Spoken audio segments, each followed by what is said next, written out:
House Democrats continue to focus on making life better for the American people, to drive down the high cost of living, to fix our broken health care system, to make sure that immigration in this country is fair, just, and humane, to ensure that TSA agents are paid as opposed to being forced to work without pay so that Republicans can continue to prevent ICE from being reined in.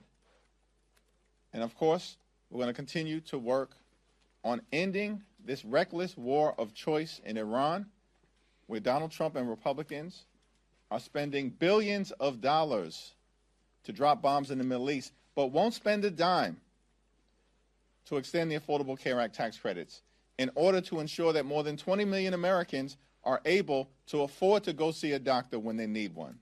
We're fighting for health care, not warfare. And Republicans are doing the exact opposite. Questions? Have you been read in on the deal that's formulating out of the Senate side, particularly when it comes to Senator Schumer and others keeping you in the loop on this? And are you open to the framework that's being offered? I have not spoken to Leader Schumer this week, but do expect to talk with him later on today, now that we're back in session. And here's the thing. We've been very clear. ICE should be compelled to conduct itself like every other law enforcement agency in the country and not expend billions of dollars in taxpayer money to brutalize and in some cases kill American citizens, as was tragically the situation with Renee Nicole Good and Alex Freddie. ICE should not be violently targeting law-abiding immigrant families and making our communities less safe, not more. And at the same period of time, the problem is that Republicans have decided that they'd rather force TSA agents to work without pay, inconvenience millions of Americans all across the country, and create chaos at airports, rather than enact into law common sense things like requiring ICE agents to secure judicial warrants before they can break into the homes of the American people and rip them out of their beds in the middle of the night. And so we'll evaluate in good faith whatever is presented, but it's got to be consistent if it's going to deal with ICE with the types of changes that are bold, meaningful, and dramatic. If I can follow up, I mean, the last shutdown fight, you had some concerns that House Democrats were basically left out of the conversation. Is this falling into that same arena? No, that has not been the case. Okay. And further on these negotiations, if the deal is what we've been reporting, which is that the deal would fund all of DHS except for ICE's law enforcement capacity, is that a win for Democrats? Well, we have to take a look at what the definition of ICE's law enforcement capacity is, what they are allowed to do in terms of funding and not do, and what type of changes are in the legislation that is presented. When we've been very clear from the beginning, ICE needs to be brought under control. We cannot have a situation where taxpayer dollars are being used to brutalize and kill American citizens.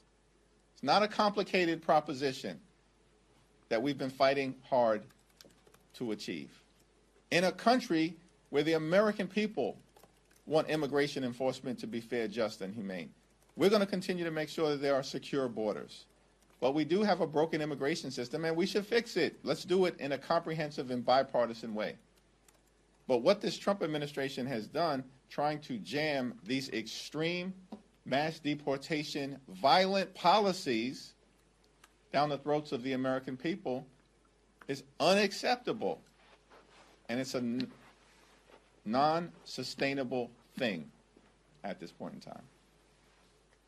Thank you, Lady Jeffries. So if a deal does emerge that doesn't include a ban on masks or judicial, or the involvement of judicial warrants, is that going to be a no for you and House Democrats? Well, it's a question as to what is actually funded and what's not funded. Now, we have a discharge petition that is live right now, already north of 125 signatures or so. working to complete that process over the next few days that would make sure that we pay TSA agents, that we fund the Coast Guard, that we fund FEMA, and that we fund cybersecurity professionals who are working hard to keep us safe. If we can't get to a resolution this week as it relates to the type of changes that are necessary to get ICE under control.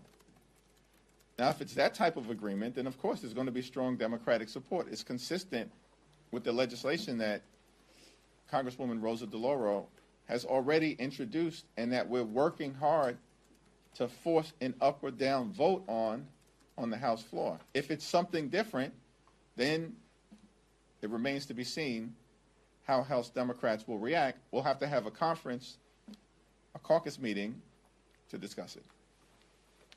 A couple questions about the SAVE Act. Is there any concern opposition to the SAVE Act may give the perception your party's against voter ID, which has some popularity across the country? And also, what do you make of President voting by mail, as the SAVE Act seems to try to stop voting by mail? Yeah, we have made clear repeatedly that we support voter identification laws.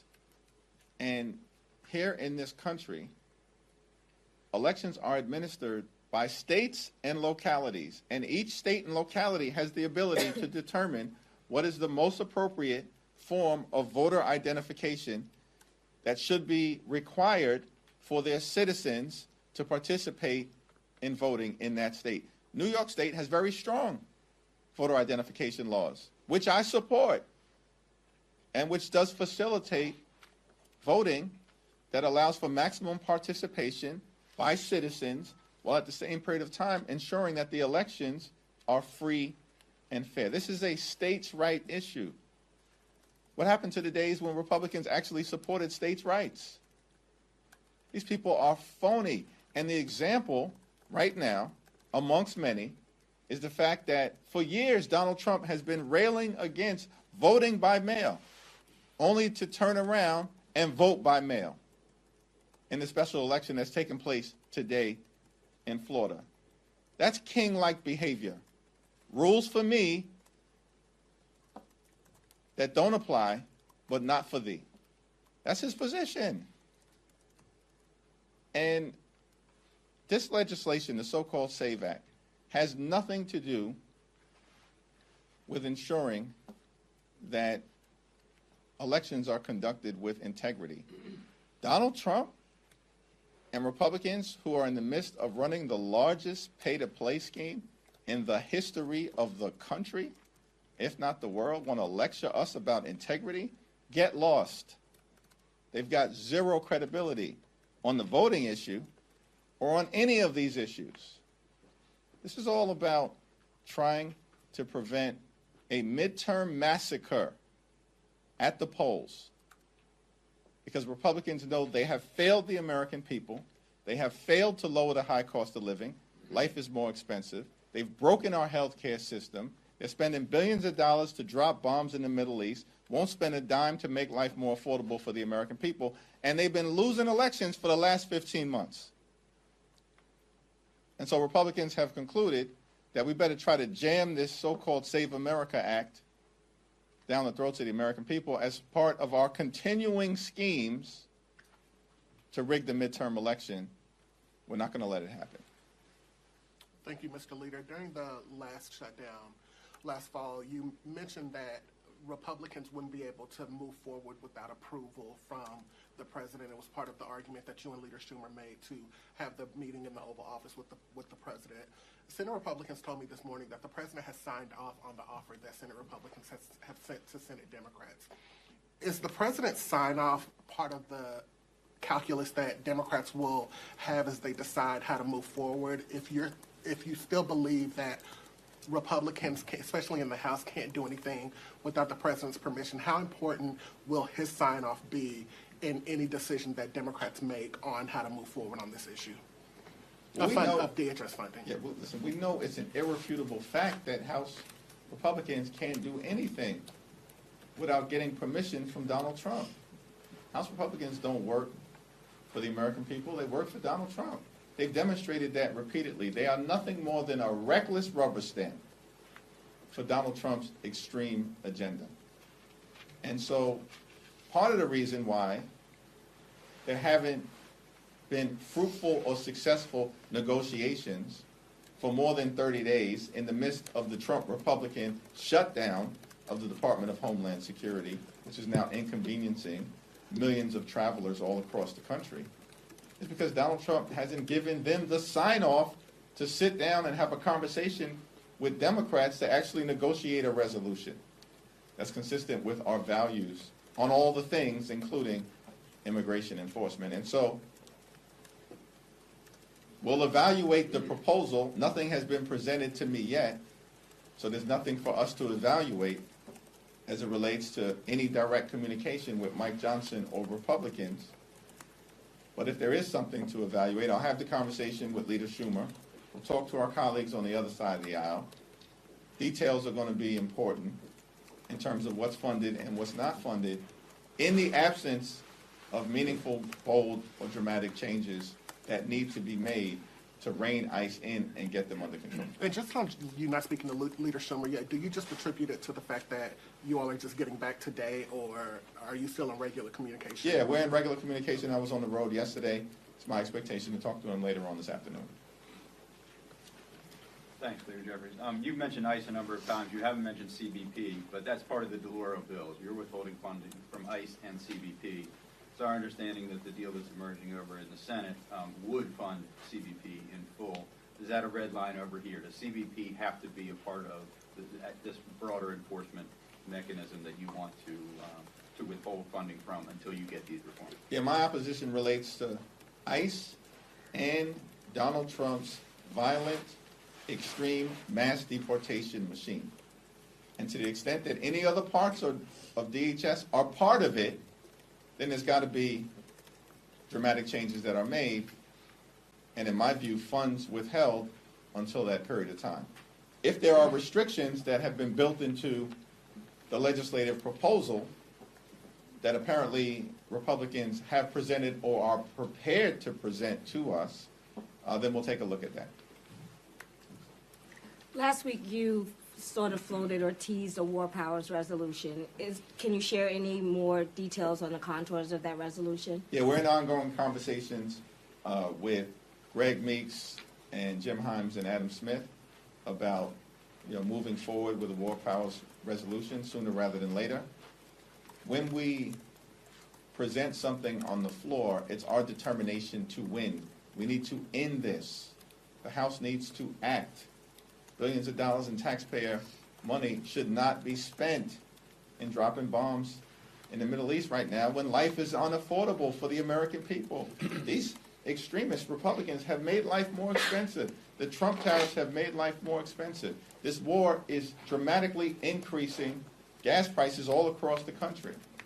In an environment where their refusal to extend the Affordable Care Act tax credits has dramatically increased health insurance premiums for more than 20 million Americans directly, and tens of millions of Americans who get health care from their employer indirectly. This has been a train wreck. We have to get America back on track.